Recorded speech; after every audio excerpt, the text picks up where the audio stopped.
जैसा कि हमने आपको पहले पार्ट में रेशनल नंबर के बारे में बताया था और आज हम आपका उसका कुछ क्लियरिफिकेशन करेंगे एक्सरसाइज का। उसके बाद फिर हम आपको नंबर लाइन के बारे में बताएंगे कि रेशनल नंबर को नंबर लाइन पे कैसे इंडिकेट करेंगे। आइए, जैसा कि आपको यहाँ पे 2 क्वेश्चन लिखा गया है। पहला क्वेश्चन है कि express 5/8 as a rational number with numerator, जिसमें ए कह रहा है -20, बी कह रहा है 25। ऐसे क्वेश्चनों को हमको जब हल करना होता है तो सबसे पहले इसका मतलब यही कहता है कि जो 5/8 मेरे पास जो रेशनल नंबर दिया गया है उसका जो है न्यूमरेटर हम किस तरह से 20 बना सकते हैं, किस तरह से 20 बना सकते हैं। हम जब आपको इक्विवेलेंट फ्रैक्शन पढ़ा रहे थे उसमें हमने बताया था कि किसी फ्रैक्शन को न्यूमरेटर में ऊपर नीचे सेट करने के लिए हम ऐसे नंबर का यूज करेंगे जहां पे 20 आ जाए। तो 5 के टेबल में जैसे देख लीजिए 5/8 है। अब हम इसमें किस नंबर का मल्टीप्लाई करेंगे कि न्यूमरेटर इसका जो है 20 हो जाए। तो अब मैंने आपको बताया था कि ऊपर वाले पार्ट को हम न्यूमरेटर कहते हैं और नीचे वाले पार्ट को हम डिनोमिनेटर कहते हैं। तो हम अगर ये हमको दिख रहा है कि a में -20, इसका मतलब न्यूमरेटर नेगेटिव नंबर है। तो हम अगर -4 का अगर ऊपर नीचे मल्टीप्लाई कर दें, ये मुझे मिल जाएगा -20 अपान -8 चौका कितना होगा 8 4 जा 32। इस तरह से आपको मिल जाएगा। तो हमको दिख रहा है ये आपका इसके इक्विवेलेंट तो होगा, जैसे -20 अपान -32। तो मेरा प्रश्न यही था क्वेश्चन कि न्यूमरेटर -20 लाने के लिए हमको क्या करना होगा। हम क्या करेंगे, -4 से ऊपर नीचे मल्टीप्लाई कर देंगे, मेरा आंसर मिल जाएगा। और दूसरा कह रहा है कि express 4/7 as a rational number with denominator, जैसा कि उसमें हमको न्यूमरेटर लाना था, इसमें डिनोमिनेटर लाना है। तो हम 4/7 में डिनोमिनेटर में ऐसे किस नंबर का मल्टीप्लाई कर देंगे जिससे -28 हो जाए और b में 14 हो जाए। तो हमने आपको इसमें बताया पहले वाले -20, तो आप इसके अनुसार b कर सकते हैं। 25 कैसे आएगा, कैसे आएगा, हम 5/8 में न्यूमरेटर में किस नंबर का मल्टीप्लाई करेंगे जो कि 25 के बराबर हो जाए। तो अच्छा, इसमें देखते हैं जो सेकेंड क्वेश्चन है कि किस तरह से हमको डिनोमिनेटर -28 मिल जाए। तो हम देख रहे हैं कि 4/7 में अगर हम टेबल पढ़ेंगे 7 का, तो 7 4 जा कितना होगा 28 होगा। इसका मतलब -4 का इसमें भी मल्टीप्लाई होगा और -4 का इसमें भी, क्योंकि हमको जो डिनोमिनेटर है वो माइनस में जो है लाना है। तो ये क्या होगा -16 अपान -28 होगा। ठीक, जैसा कि आपको b में दिख रहा है, b का अगर हमको करना है 4/7 को, तो क्या करेंगे 7 2 जा 14, इसका मतलब 8/14। तो हमको दिख रहा है कि 14 मिल गया। तो इस तरह से हम क्या करते हैं कि जो फ्रैक्शन दिया हुआ है उसके डिनोमिनेटर में ऐसे नंबर का हम मल्टीप्लाई करते हैं जिससे हमको जो a और b दिया है उसका डिनोमिनेटर प्राप्त हो जाए। ठीक है, तो इस तरह से हम पहले एक्सरसाइज को सॉल्व कर सकते हैं। अब हम आगे आपको बताएंगे कि इन रेशनल नंबरों को किस तरह से नंबर लाइन पे हम दिखा सकते हैं, कैसे प्रदर्शित कर सकते हैं, कैसे इंडिकेट कर सकते हैं। आइए हम चलते हैं, इसको इरेज करते हैं, उसके बाद बताते हैं। देखिए बच्चों, अब हम आपको बताएंगे कि रेशनल नंबर को किस तरह से हम नंबर लाइन पे इंडिकेट करते हैं।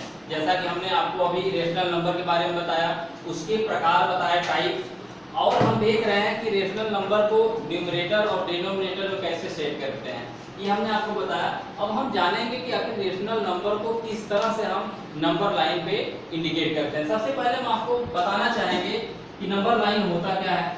एक लाइन होती है जिसमें पॉजिटिव, नेगेटिव और जीरो नंबर को सेट किया जाता है। तो जीरो नंबर आपका सबसे बीच में होता है और राइट में आपका पॉजिटिव नंबर होता है जहाँ जिसपे प्लस साइन होता है, जैसे 1 हो गया, 2 हो गया, 3 हो गया, 4 हो गया, और माइनस में जब चलते हैं तो -1, -2, -3, इस तरह से हम आगे भी कर सकते हैं, क्योंकि ये नंबर अनलिमिटेड है, जिसे हम इनफाइनाइट कहते हैं।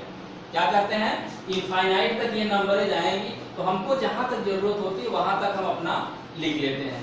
ये होता है नंबर लाइन पे रिप्रेजेंट करना। जैसे अगर हम आपसे कहें कि आप 1/2 को, मतलब 1/2 को हम अगर नंबर लाइन पे सेट करना चाहें, तो सबको पता है कि 1/2 1 का आधा होता है, और 1 का आधा मतलब 0 और 1 के बीच में होगा। इसका मतलब यहाँ पे आपका 1/2 इंडिकेट हो जाएगा।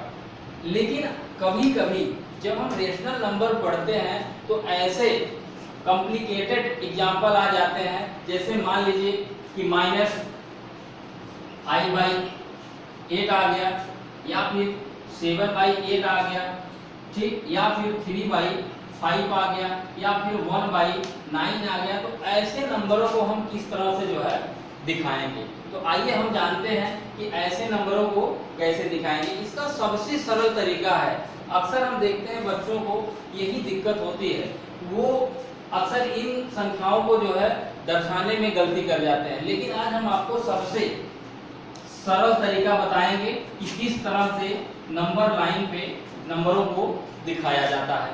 आइए यहाँ पे हम 0 लिखेंगे, उसके बाद कुछ इंडिकेशन देंगे इस पे। अब हमको मान लीजिए 3/7 करना है, 3/7 को दिखाना है। तो अब ये जो 3/7 मेरा रेशनल नंबर है, ये कैसे हम दिखा पाएंगे? इसका मतलब अगर हम यहाँ से चलें तो ये कितना होगा? 1/7, 2/7, 3/7, 4/7, 5/7। इसी तरह से हम आगे चलते चले जाएंगे, क्योंकि 5/7 जो आपका नंबर है वो 0 और 1 के बीच में पाया जाता है। अगर हम इसको पॉइंट में चेंज करें तो भी हम देखेंगे कि अगर 5/7 या 3/7, तो 3/7 को अगर हम पॉइंट में करेंगे तो ये 30 हो जाएगा, मतलब 0.42 कितना होगा, फिर 6 बचेगा। इसका मतलब 4 to 8 इस तरह से आपका होता चला जाएगा। तो जो 0 दशमलव के बाद आता है, पॉइंट के बाद आता है, इसका मतलब वो 0 और 1 के बीच वैल्यू होती है। तो हमको इसमें नहीं जाना है, हमको अगर 3/7 पूछे तो हम सीधे 1/7, 2/7, 3/7, ये हमारा जो है नंबर लाइन का इंडिकेशन हो जाएगा। अगर हम नेगेटिव नंबर ले लें, मान लीजिए कोई कहता है कि सर -4/8 हमको करना है, -4/8 करना है। अब हम इसके लेफ्ट साइड में चलेंगे, इधर चलेंगे 0 के लेफ्ट साइड में। 0 के जब हम लेफ्ट साइड में चलेंगे, ये -1/8 होगा, ये -2/8 होगा, ये -3/8 होगा, और -4/8 होगा। इसी तरह से हम आगे -5/8 लिख सकते हैं। तो हमारा इंडिकेशन ये नंबर लाइन हुआ। इसका मतलब कि -4/8 यहाँ पे आपको दिखाया जाएगा।